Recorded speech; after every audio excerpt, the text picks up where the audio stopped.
adom content creator mo orgadi thumbnail semam dai se adom matha khari samne ko aduna hujikan gi thumbnail se kamai to ya kanda ChatGPT na traga any AI da loina semale ko ayamana aduna lon bak mana re hujikan thumbnail sing se ado matau garam na khena han gani magi points khara le ko adum points sing se hapagadi kamai na khena hoina pamba thumbnail se kamai generate tawne je masi gi video se do charke ko han de yarisina kaina kanda subject ni ko thumbnail da hamning ba mi do misak to na traga report to adudu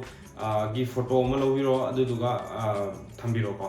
degi emotion hai sina emotion hai aina bracket ta call ise degi ama khanbiro ko happy ra degi confused or ma se excited or ba si degi ama khanbiro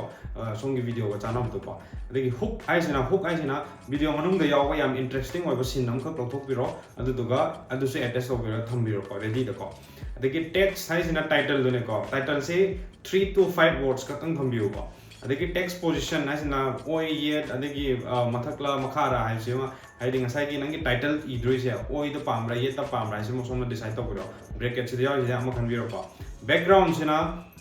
simple icham na hapa pamra na relevant background na relevant background ha gi hoi gi nangi asai pi ri context se chana ba moi masana sema kani ko si si or kani malum ai na simler kani ko ani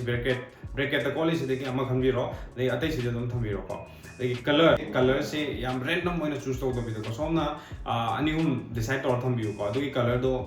sida e biro red blue adagi yellow ni khang de ko do sida hai biro adagi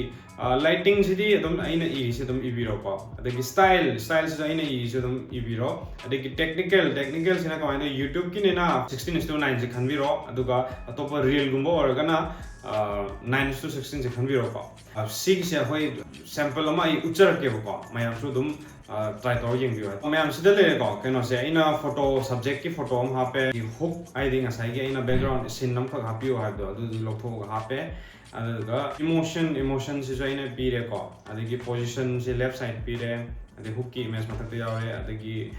title ha pe background ha pe color ha pe lighting ha pe ko adagi style ha pe technical I think asai gi 16:9 ko YouTube ki thumbnail ne ko si ha pe aduga hujik generate to hola yeng se ko mayam se loy ko si thole ko te yong ne kyam yam nana semak tra ine explain to gi bu to adugi matung in na mana habjar ko ni ko adagi background su blur le hela ga mono dum chana na half kre ko relevant oi ba ma eta di sumaina aina haiba prom se sisu mayam dum edit toroga sidagi hena improve toroga sem bu su yae ko adu si sumaina season argadi mayam hujik YouTube channel ko da thumbnail mana ba mayam thoi se tho oi ko adu na mayam chu sumaina try to bi mathang dagi ko